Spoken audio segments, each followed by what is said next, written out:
After 25 years as a chef, cooking is still my passion. Lifting our lid, look at that. I'm constantly exploring new ways to reinvent the classics. Come on, this is Christmas in a cup. But the secret to any Italian dish always starts with the best produce. The one and only prosciutto di Parma. In this series, I'm going to share my key ingredients to quintessential Italian cooking. This is the part where I get really excited. And of course, I'll show you how to make those ingredients shine with some creative and delicious recipes that will take your Italian cooking to the next level. So please stay tuned, sit, relax, and let me do the cooking.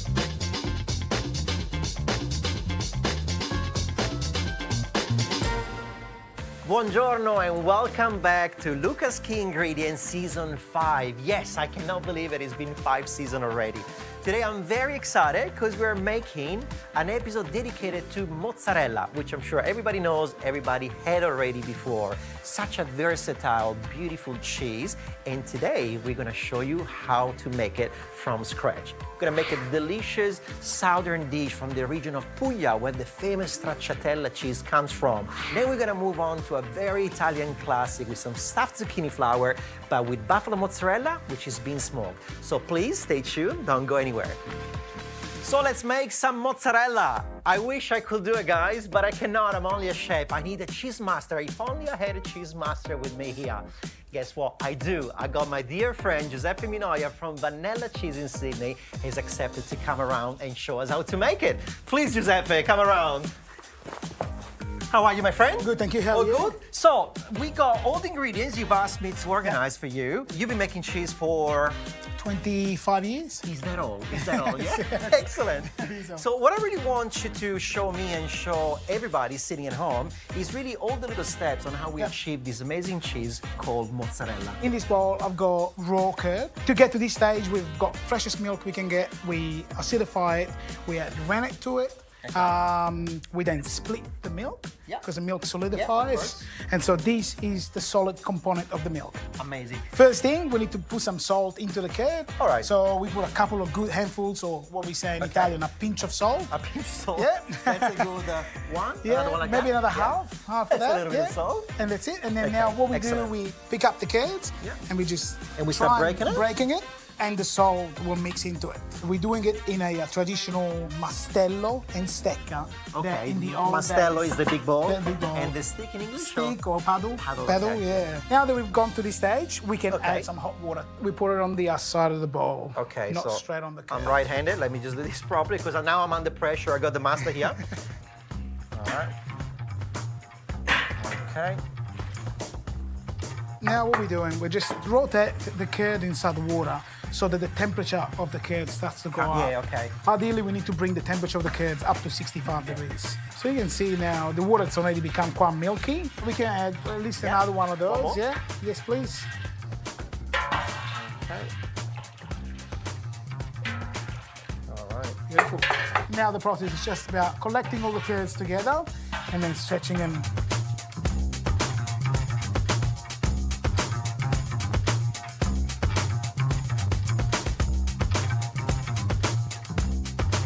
Let's do a classic burrata, the one with the little knot on top. So we shape the curd into a tubular shape. Yeah. We wrap it in front of our hands, cut it. This is the part that will become the burrata. We open it up in our hands. For me inside, maybe a bit more. Ooh, yeah. Look at that. And then we wrap it, and you can start seeing the shape of it with a little money bag. Now it's just a matter of working this knot up. Because the traditional has the little knot, right? Yes, Like, okay. yeah. Oh, wow. And that. Oh. Is that part of it? Can I hold it? Sure. Straight in ice Yeah, water, straight in water.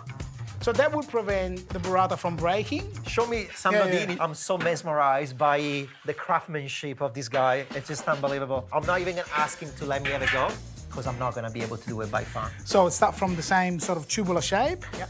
And then we can do a little knot. Yeah. That's gonna give us a nodini. Yeah. And because nodo means Little knot. Yes. little knot. nodini. Nodo, Yes. nodini, because they're tiny. So can you do me like a treccina or a treccia? Absolutely. Like yeah. a nice little. So we do a knot. Yeah. And then we twist the curd on the top. We do another little knot. And then you add mozzi. Mozzi, always. Wow, look at that. That's a little bread there. And then round shapes. Just like a mozzarella. Like a mozzarella okay. bocconcini, yeah, or fior di latte. Yeah. Yeah. Make it by getting the cheese out of the center. That's why it's called fior di latte, because when you make it, it almost looks like a flower blossoming. We are very, very romantic in Italy, Luca, as you know. Always. So that wow. is your fior di latte. I feel very privileged and very lucky, my friend. I don't think I held a mozzarella just being mozzata. Yeah, amazing. You've gone above and beyond. Thank you so much for coming and making the effort. But the next dish I want to cook with this mini little burrata is a beautiful cavatelli dish. It's a fresh pasta that Giuseppe is going to help me make, and the burrata will be part of that dish. So stay tuned and don't go anywhere. Stunning.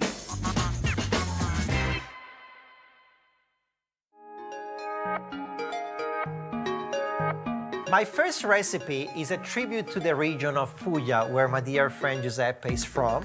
I'm sure you've had this before, maybe mom was making it, you already know what I'm cooking and you already confirmed that it is true.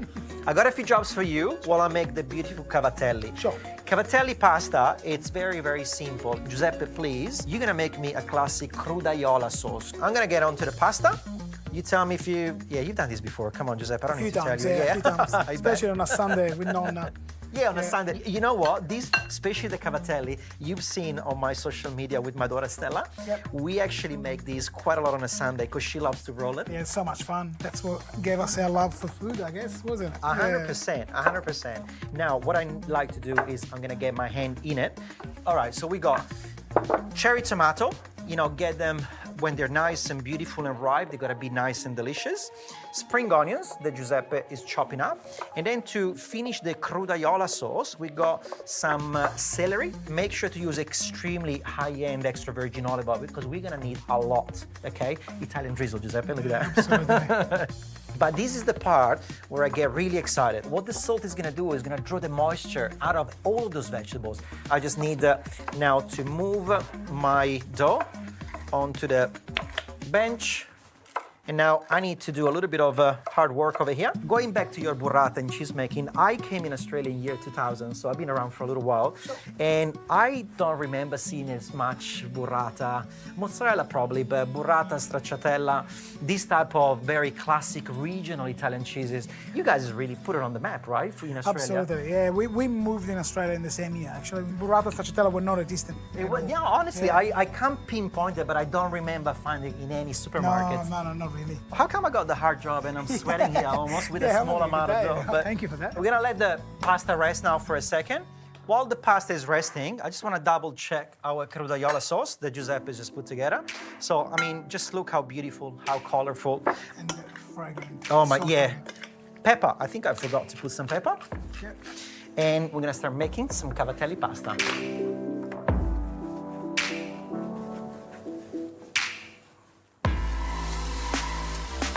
So from the dough, cut very random small pieces. And now we're rolling them just like you will make with like a log for gnocchi making or something like that. And you know, as long as the thickness is similar, happy days. So I'm gonna give you a job, Giuseppe. You get 2 or even 3 of these at a time. I want you to cut them roughly, I don't know, 1 centimeter, 1.5, some sort of mini logs like that. So while you're doing that, basically that's what we're doing on the little board. We get a little bit more semolina flour, we dust them, so we make sure that they're not sticking together. And this is how simple it is. We just put them on the board, press against the board, and gently roll. And that's how cute they look. The idea is that you roll them on the inside here, it will trap and absorb the sauce.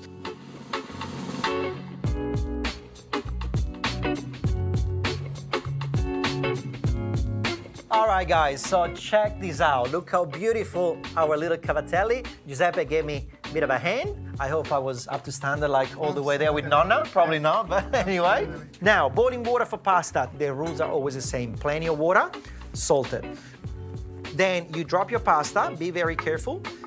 splash this away from you, so the splashes of water goes against the bench rather than on yourself. And very, very important to really give a very good stir right here.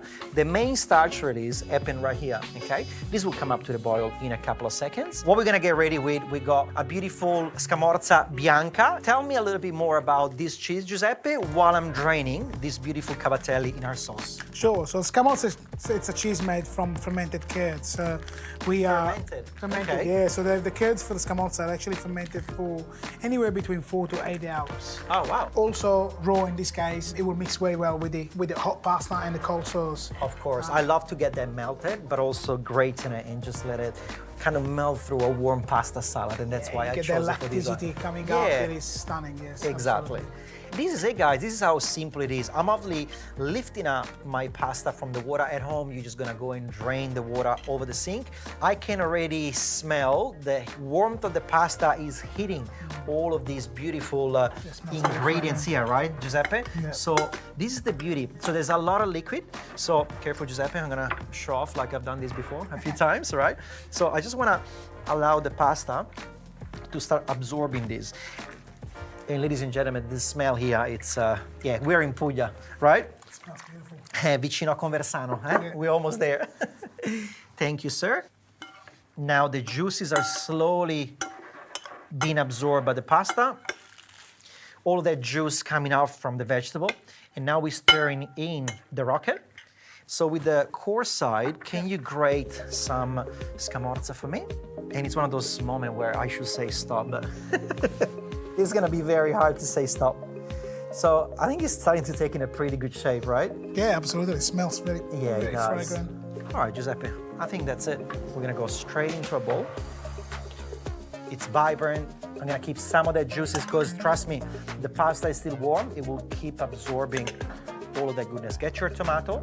Try to do a pretty good ratio of all the ingredients going there. Kindly, a little bit more on that on top, just very, very random. Beautiful. Thank you, sir. And now, your beautiful burrata that you made this morning, sitting this on top. Okay, a little touch of cracked pepper, straight onto the mini burrata. Good drizzle of extra virgin olive oil. This is Puglia on a plate. Simple, delicious, flavorsome. We got your little burrata. I think we gotta put it to the test. Are we ready? Are we ready? Yeah. And then we gently, I mean, It's you made it amazing. so fine. Look at that. Look at, oh, mamma mia. Oh, that's the classic traditional explosion of goodness. So the honor is to you, sir. Thank you. I hope I'm gonna get the thumbs up. Get some of that cavatelli and stracciatella. Do you ever get over your own cheese or never? Not really. Does that, yeah, adds even more value, right? A bit of Definitely. creaminess and whatnot. Definitely. Fantastic. Well, Giuseppe, thank you so Thank you much. very much. I hope I've done justice to your goods. Absolutely, and thank you for having us. Thank you, and I hope that people will give it a crack at home. Very easy. It took a lot of work. Maybe they won't be making the cheese at home, but I hope they will be buying your cheese and making this dish at home. Stay tuned for the next dish.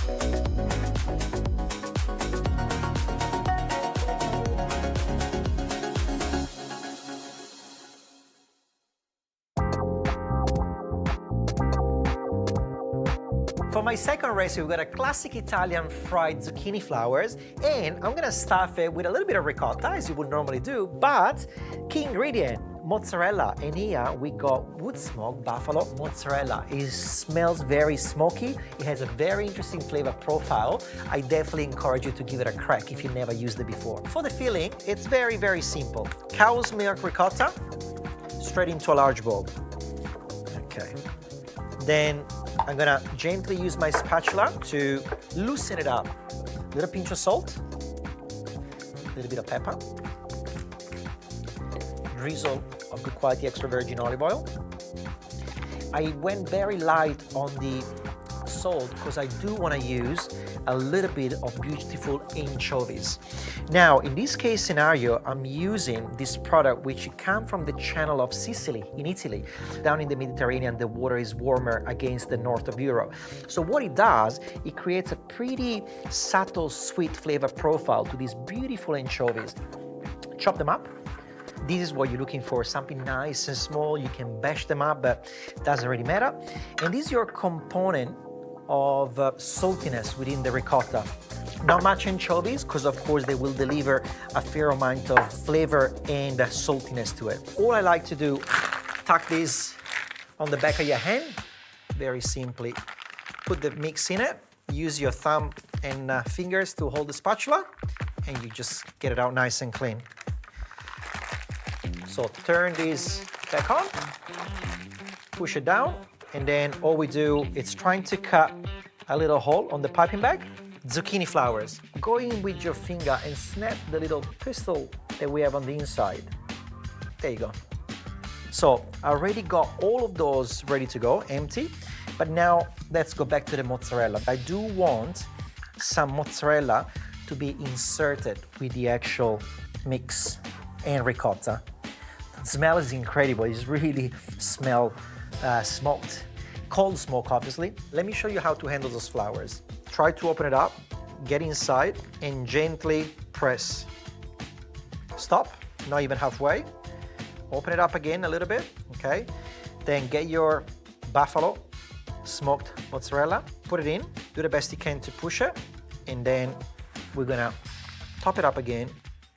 Okay, very gently with your finger, you go and try to close the top, try to patch the sides, and do this very, very gentle move. Once you get to this stage, go underneath and push, because we're gonna need this for our pesto. I'm gonna make a few more.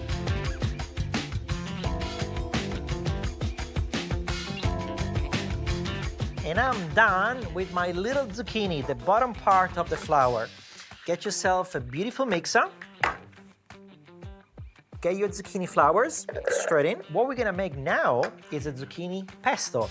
So zucchini in here, garlic. I really don't need much because I'm making just small for a couple of plates. So a few pieces of garlic. Then we're going in with our pine nuts, extra virgin olive oil. To begin with, we'll add some more later. Pinch of salt, a little bit of cracked pepper. And now I'm gonna make some noise.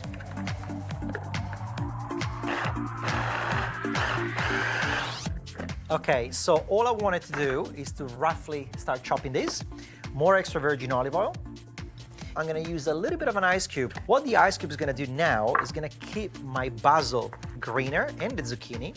And because there's a lot of friction with the blade and the basil, or anything else in it, it's gonna maintain the beautiful green color. And it will emulsify very well with extra virgin olive oil. Parmigiano Reggiano goes in. Last, to balance up the richness from the extra virgin olive oil, a little squeeze of lemon. And technically, we're done.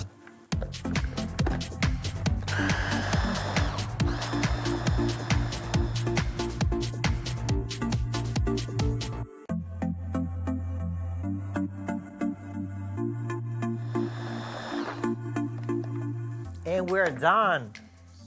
Oh, it smells incredible. Basil, zucchini. It's got a beautiful pesto texture and a very subtle green color. I'm gonna keep it in here and we're gonna use it to garnish at the end.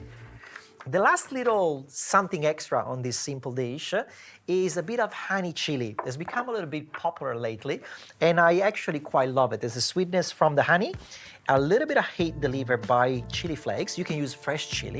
I just happen to have my extra virgin olive oil with chili. There's actually 5 different chilies and has a very strong flavor profile, but very flavorsome. So I wanted to mix some of that in. And all we got here in a matter of seconds is a beautiful honey chili. I'm mixing with a bit of sunflower oil or vegetable oil of your choice, some extra virgin olive oil. I just love the additional flavor profile that conveys to the food when you're deep frying. Now, for the beer batter, if you don't want to use beer, just use ice cold water. I got ice cold beer, and I just got some self-raising flour. A little bit of beer going in to begin with. As it comes together a little bit more. This stage, a little pinch of salt. Okay, and the remaining beer. And I'm gonna keep stirring this up.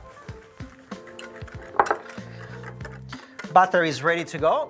So we want something thick, but not too thick as well. Plain flour. My stuffed flowers are gonna be rolled in it. Very, very gentle. Toss them around. Shake off the excess flour and very gently just dump them in the butter. Be very gentle, but don't be too afraid either. 3 and 4. What I normally do, I get myself a little spoon just to make sure to go and cover the butter. High quality cookware will always be able to retain the temperature extremely well. And that's actually quite important anytime you want to deep fry anything at home. This case scenario, I got my trusted Swiss diamond. Shake, shake, shake, away from you quickly inside the oil. Let it down. Ooh, look how they're puffing up. That's the beer self-raising flour, just doing their magic. I can see they're not getting stuck with each other, but I can start going in and you should be able to see the golden color. Look at that. Oh my God, it's already so crispy. Very, very happy with it. Okay, I can hear some bubbles. I'm gonna turn the heat off. Those bubbles might be a little bit of that ricotta or cheese coming to contact with oil. So it's definitely time to get them out. They smell delicious. Okay, zucchini and basil pesto goes at the bottom. I'm gonna try to put these right in the center. Now we're gonna go with 1, 2. Simple, doesn't have to be complicated because this is Italian food at its best, but kept very, very simple. We got our thick chili honey, sweetness, heat, and the refreshment from the chili is gonna be delivered by your beautiful zucchini and basil pesto underneath. I'm gonna get a little bit of this beautiful purple basil mini leaves. It's gonna add a little bit of color to my dish. We're done with my dish of zucchini flour, but I wanna take you back from the beginning. We had the one and only Giuseppe Minoia from Varnella coming here, showing us how to make mozzarella, which I thought that was epic. From that one, we used this beautiful burrata, and then we made this cavatelli pasta crudaiola sauce. Last, we used Giuseppe wood-smoked buffalo mozzarella. Smelled delicious, and by the time it's been deep fried, cut open, and mixed with our basil and zucchini pesto, it's gonna taste delicious. Definitely do give this one a crack at home. Too easy to make.